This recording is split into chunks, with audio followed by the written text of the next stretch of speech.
Good afternoon and welcome to NTV News. I'm Siksha Sharma. Let's take a look into the headlines first.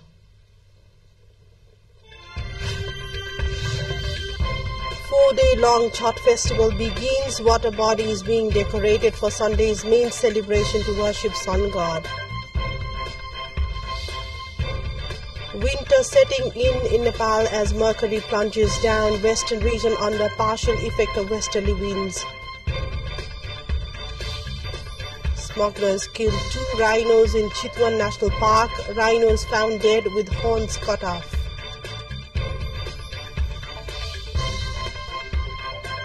An Israeli army claims taking control over Gaza port, reporting 10 Hamas fighters killed. Forces continue attacks on Al-Shifa hospital.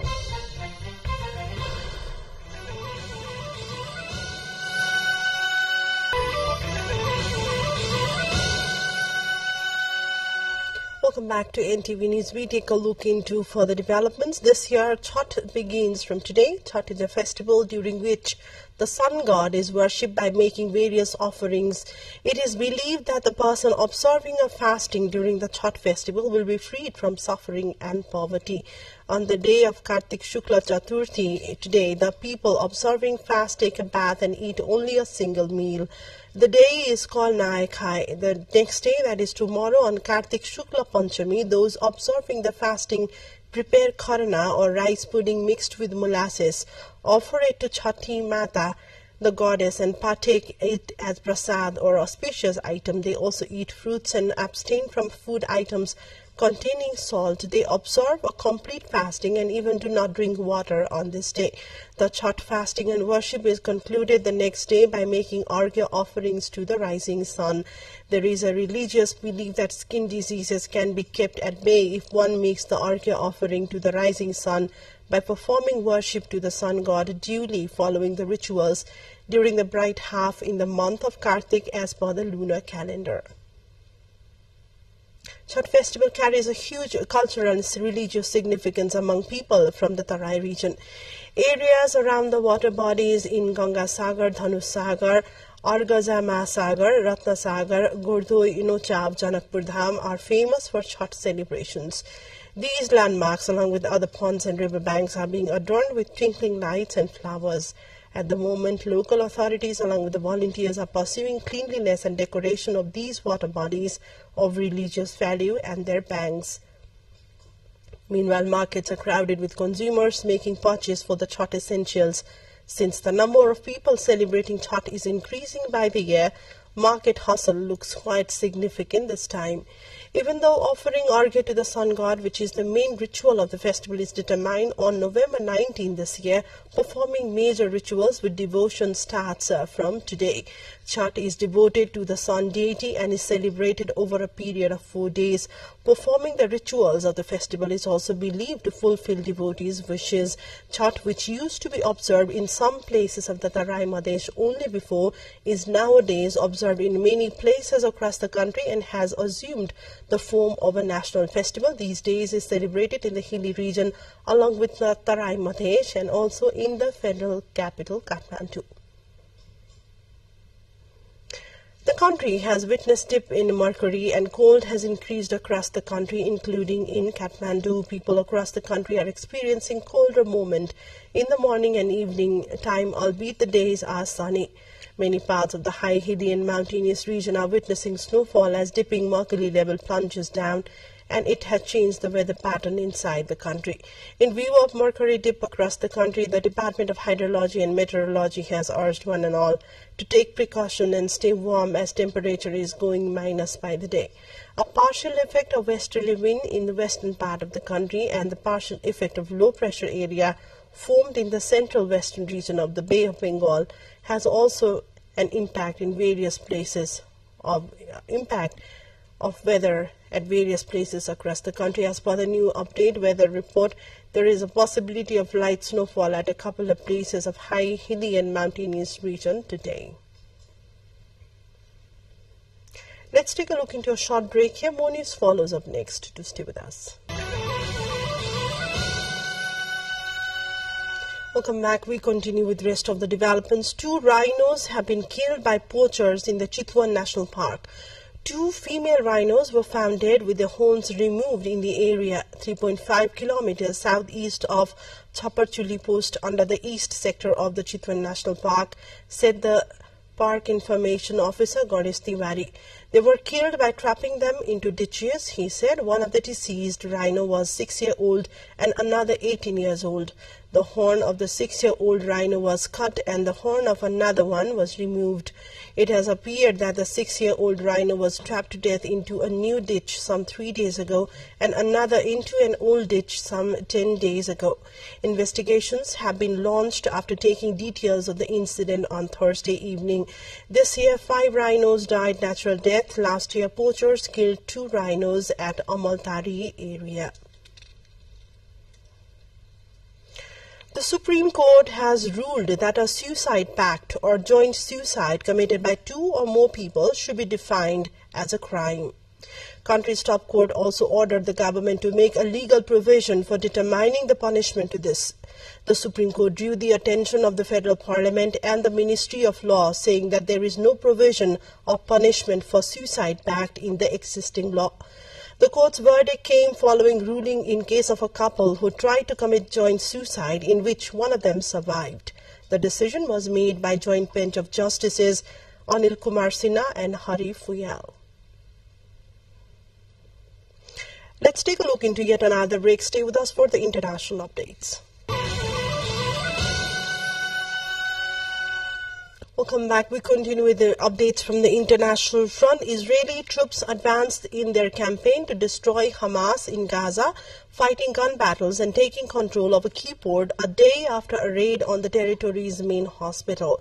The ground campaign has taken aim at key sites like Gaza government buildings and infrastructure, but also the Al-Shifa hospital that Israel says sits atop a Hamas command center, a charge the group denies. Bombardment thundered and gunfire rattled in besieged Gaza. The videos on media showed while Israel's ambassador to the UN branded as meaningless a UN Security Council resolution calling for extended pauses in fighting. The heads of numerous United Nations agencies and other humanitarian organizations said they would not take part in Gaza safe zones declared by only one side in the conflict. The Israeli army said yesterday its troops had taken the operational control of the port at Gaza City in the territory's north, showing at least a dozen tanks and groups of soldiers massed on the coast near the Gaza City. Meanwhile, the director of the Gaza Strip's main hospital, raided by Israeli soldiers, say the facility has now run out of oxygen and water, and patients are screaming from thirst. Muhammad Abu Salmiya said the conditions were tragic in Al-Shifa, where there were more than 650 patients, 500 medical staff, and 5,000 displaced people. Israeli tanks were surrounding the hospital in Gaza City, he said, with drones buzzing overhead and Israeli soldiers still moving around inside as the search of the complex lasted a second day.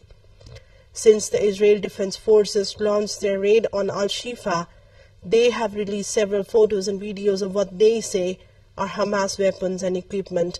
On Thursday, they said they had found an operational tunnel shaft and a vehicle containing a large number of weapons.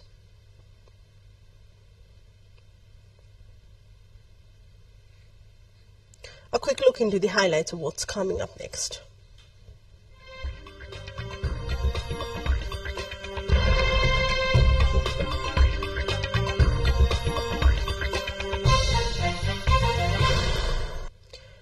IBM has paused advertising on X, formerly known as Twitter, after a report found that a tech company's ads were placed next to anti-Semitic content on the platform formerly known as Twitter. IBM has zero tolerance for hate speech and discrimination, and we have immediately suspended all advertising on X while we investigate this entirely unacceptable situation, in quote, an IBM spokesperson told in a statement.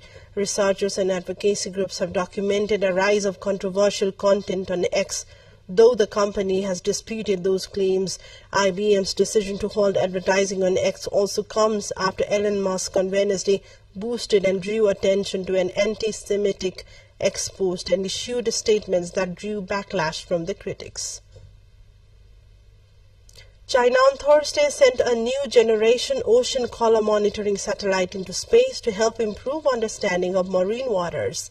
This is the world's first high-precision ocean color observation satellite that targets various water bodies around the world using multiple detection methods. It can realize large-scale, continuous and dynamic monitoring of water color, water temperature, sea, ice, suspended matter, and water ecology in the ocean, offshore islands and ports globally.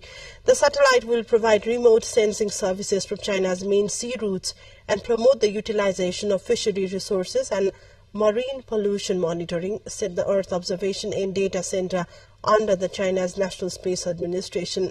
The satellite was launched by a Long March 2C carrier rocket from the Jichuan satellite, and it later successfully entered the planned orbit.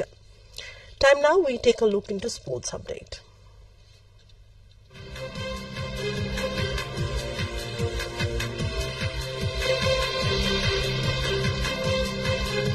Five-time champions Australia excelled on the big stage yet again as they pulled off a scrappy 3-wicket win to shatter South African dreams and reach their 8th ODI World Cup final on Thursday. On a testing turner, David Miller observed extreme pressure on way to a rear guard 101 and take South Africa to a fighting 212 after losing their first 4 wickets for 24 runs in the second semi-final. It was below a par total, but the Proteas did make a match out of it with a spirited bowling effort before Australia, as they often do, held their nerve to close out the game in 47.2 overs, setting up a showdown against fierce rivals India in Ahmedabad on Sunday. Ari Purnama, who is from Karawang district of West Java in Indonesia, won on Thursday the first place at the International Canoe Federation Stand-Up Paddling World Championship 2023. This victory is his country's first ever world title at any level by taking out the junior men's final. During the championship in Pattaya of Thailand, Arif earned gold medal in the stand-up paddling junior men's sprint category after competing with Valik Gariut from France with a score of 54.32 seconds.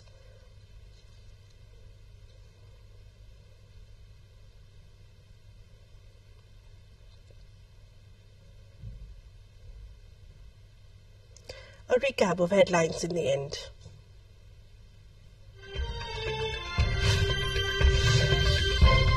Four-day-long Chhath festival begins. Water bodies being decorated for Sunday's main celebration to worship sun god. Winter setting in Nepal as mercury plunges down western region under partial effect of westerly winds. Smugglers killed 2 rhinos in Chitwan National Park. Rhinos found dead with phones cut off.